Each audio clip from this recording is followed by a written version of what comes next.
everybody, welcome to my channel Geology World and this is the part 3 of chapter 11 folding। इसमें हम देखेंगे different types of fold कि fold जो है वो कितने तरह तरह के होते हैं। तो फोल्ड्स का जो क्लासिफिकेशन है वो 3 बेसिस पे हो सकता है।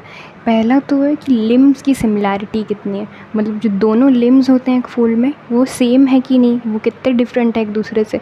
दूसरा जो है classification on the base of sharpness, मतलब कितना शार्प है वो फोल्ड या कितना ब्लंट है। तीसरा जो है थिकनेस, कि कितना मोटा या कितना पतला है वो फोल्ड। तो इन 3 बेसिस पे डिफरेंट टाइप्स ऑफ फोल्ड है। अब इसमें हम बहुत सारे टाइप्स के फोल्ड देखने वाले हैं। The first type of fold is symmetrical fold. Symmetrical fold जैसे कि नाम से पता चल रहा है, सिमेट्री देखने को मिलेगी इस फोल्ड में। जैसे कि दो जो लिम्स हैं फोल्ड के अंदर वो सेम साइज़ के होने वाले हैं, सिमेट्री होगी उन दोनों के अंदर। जब दोनों लिम्स किसी फोल्ड के ऑलमोस्ट इक्वली साइज़ के हों, इक्वल लेंथ के हों, तो उसे सिमेट्रिकल फोल्ड बोलेंगे। जब दोनों तरफ से एक ही जैसा कंप्रेशन फोर्स होता है तभी इस तरीके का फोल्ड बन सकता है। इसमें जो एक्सियल प्लेन होता है, जो बीच की लाइन होती है, वो हमेशा बिल्कुल स्ट्रेट होती है, वर्टिकल होती है। और ऐसे फोल्ड्स बहुत रेयर भी होते हैं। ज़्यादातर जो फोल्ड्स होते हैं वो सिमेट्रिकल नहीं होते हैं। Symmetrical folds are very rare. Second type is asymmetrical fold. अब जो सुनने से ही पता चल रहा है कि दोनों जो लिम्स हैं वो अनईक्वल होने वाले हैं, वो एक जैसे बिल्कुल भी नहीं होंगे, तो वो एसिमेट्रिकल फोल्ड हो जाएगा। एक लिम्ब ज़्यादा तिरछा होगा और दूसरे से दूसरा थोड़ा कम तिरछा होगा। जब कंप्रेशनल फोर्स अनईक्वल होता है तभी एसिमेट्रिकल फोल्ड्स बनते हैं, और ये तरह के फोल्ड बहुत कॉमन भी होते हैं।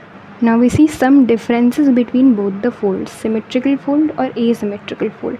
जो लेंथ होती है सिमेट्रिकल फोल्ड में वो इक्वल होती है दोनों लिम्स की, एसिमेट्रिकल में नहीं होती है, सेम लेंथ नहीं होती है। सिमेट्रिकल फोल्ड में जो कंप्रेशनल फोर्स होता है वो भी दोनों तरफ से बराबर होता है। एसिमेट्रिकल फोल्ड में जो कंप्रेशनल प्रेशर होगा वो बराबर नहीं होगा, वो अनइक्वल होगा दोनों साइड पे। वर्टिकल एक्सिस बिल्कुल स्ट्रेट होगा, जो एक्सियल प्लेन होगा वो बिल्कुल स्ट्रेट होगा सिमेट्रिकल फोल्ड में। एसिमेट्रिकल फोल्ड में वो एक्सियल प्लेन भी थोड़ा सा तिरछा होगा, इंक्लाइंड होगा। जो अमाउंट ऑफ डिप है वो भी एक्सियल प्लेन में बिल्कुल ही इक्वल होने वाला है दोनों साइड पे। डिग्री ऑफ इंक्लिनेशन है वो दोनों साइड पे बिल्कुल बराबर होगा, क्योंकि तो एक्सियल प्लेन तो बिल्कुल सीधा ही है। अब एसिमेट्रिकल फोल्ड में जो डिप है उसका इंक्लिनेशन सेम नहीं होगा दोनों साइड पे, एक तरफ थोड़ा ज़्यादा होगा, एक तरफ थोड़ा कम होगा। सिमेट्रिकल फोल्ड में जो इन्फ्लुएंस है ऑन द रिलीफ, उससे सिमेट्रिकल रिजेस बनते हैं या सिमेट्रिकल वैलीज़ बनते हैं, बिल्कुल एक बराबर हर तरफ से। एसिमेट्रिकल फोल्ड में जो रिलीफ होता है वो बहुत अलग अलग शेप का होता है, अलग अलग साइजेस का बनता है, एक जैसा नहीं बन पाता। The third one is monoclinal fold. Mono तो मतलब एक होता है। इस तरह के फोल्ड्स में क्या होता है, एक लिम्ब जो रहेगा वो स्ट्रेट रहेगा, जैसे यहाँ पे लैटरल प्रेशर की वजह से एक लिम्ब स्ट्रेट है और दूसरा लिम्ब बिल्कुल ही इंक्लाइंड है, बिल्कुल तिरछा है, तो इसको हम होमोक्लाइनल फोल्ड भी बोलते हैं, मोनोक्लाइनल फोल्ड को। चौथा है isoclinal fold. Iso means to, iso word का मतलब ही होता है to.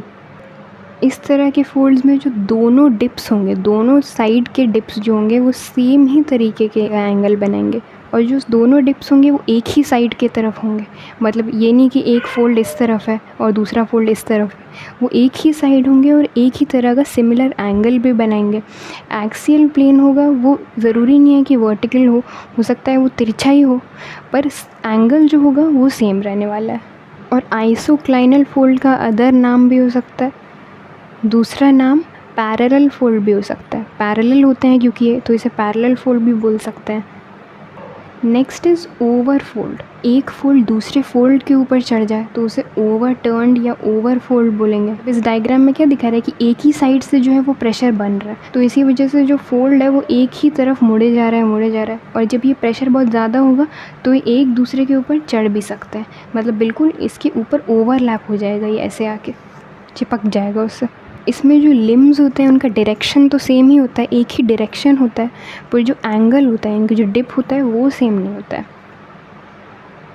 Next is recumbent force. अब ओवरटर्न फोल्ड में ये हो रहा था कि एक ही तरफ से प्रेशर बन रहा था, एक ही तरफ बेंड होते जा रहे थे फोल्ड्स। अब रिकम्बेंट में वो इतना ज़्यादा फोर्स बढ़ जाएगा एक ही तरफ से कि एक फोल्ड दूसरे के ऊपर ओवरलैप हो जाएगा। ये जो फोल्ड्स होते हैं इनमें जो एक्सियल प्लेन होता है वो हॉरिजॉन्टल हो जाता है, मतलब बिल्कुल हॉरिजॉन्टल एक्सियल प्लेन होता है और ऐसे ही फोल्ड उसके ऊपर गिर जाता है, मतलब बिछ जाता है बेसिकली, और सारे बाकी फोल्ड भी उसके नीचे ही दब जाते हैं। Next is a nappy. Nappy को ओवर थ्रस्ट फोल्ड भी बोला जाता है। इस तरह के फोल्ड रिकम्बेंट फोर्स का भी एक्सट्रीम वर्जन है, क्योंकि इसमें एक तरफ से जो फोर्स है वो इतना ज़्यादा बढ़ जाता है कि रॉक्स की स्ट्रेंथ उसको झेल नहीं पाते, मतलब रॉक्स का भी इतना स्ट्रेंथ नहीं होता, और जो फोल्ड होता है दोनों लिम्स होते हैं वो अलग अलग हो जाते हैं उस फोर्स की वजह से। Examples of these fold are the Kashmir nappe, the Garhwal nappe, the Kumaon nappe. Himalayas में इस तरह के बहुत सारे नैपीज़ पाए जाते हैं। जिस जगह से एक लिम्ब दूसरे लिम्ब से सेपरेट होता है उसी को थ्रस्ट प्लेन भी बोला जाता है। अब जो वो एक लिम्ब अलग हो गया है वो जब उसी से जुड़ा रहता है, उस लिम्ब से जुड़ा रहता है, बल्कि मतलब अलग होके नहीं जाता है और उसी से जुड़ा रहता है, तो उसे हम ऑटोकटोनस नैपी बोलते हैं। और अगर वो एक लिम्ब अलग हो जाए बिल्कुल और उसका कोई कनेक्शन ना रहे दूसरे लिम्ब के साथ, तो उसे एलोकटोनस नैपी बोलेंगे। और ज़्यादातर हिमालयाज़ में, हिमालयन रेंजेस में जो नैपीज़ हैं वो एलोकटोनस टाइप के, मतलब एक लिम्ब जब अलग होता है तो वो कहीं दूर चला जाता है, वो उससे अटैच नहीं रहता है। Next is fan fold. No, fan fold एक ऐसा तरह का फोल्ड है जो कि फ़ैन के शेप का दिखता है। इस फ़ैन फोल्ड को हम एंटीक्लिनोरियम या सिंक्लिनोरियम भी बोल सकते हैं, क्योंकि ये तब होता है जब बहुत बड़ा जो एंटीक्लाइन होगा या बहुत बड़ा सिंक्लाइन होगा उसमें बहुत सारे छोटे छोटे एंटीक्लाइंस और सिंक्लाइंस होंगे। जैसे यहाँ पे ऊपर नीचे एक फ़ैन का शेप बना लिया है इसने। फ़ैन फोल्ड को हम बेसिकली एंटीक्लिनोरियम या सिंक्लिनोरियम भी बोल सकते हैं। अब दो और एक्स्ट्रा फोल्ड्स हैं जो कि ये शेवरॉन फोल्ड और बॉक्स फोल्ड। अब ये जो फोल्ड्स हैं ये काफ़ी रेयर हैं, ये ज़्यादातर पाए नहीं जाते। शेवरॉन फोल्ड तब होता है जब फोल्ड्स के एजेस बहुत शार्प होते हैं, जैसे कि यहाँ पे ऑलमोस्ट दिखाया ट्रायंगुलर है, मतलब बिल्कुल शार्प ट्रायंगल की तरह इसके एजेस हैं। इसका जो क्रेस्ट है, जो ऊपर वाला पॉइंट है और जो बेस है नीचे वाला पॉइंट, ये भी बिल्कुल शार्प है, तो इसी को शेवरॉन फोल्ड बोलेंगे। इसमें जो हिंजेस होते हैं वो भी बहुत स्मॉल होते हैं। ये जो फोल्ड है बहुत ही डीप होता है, मतलब डीप और स्टीप स्लोप होता है। Next is box fold.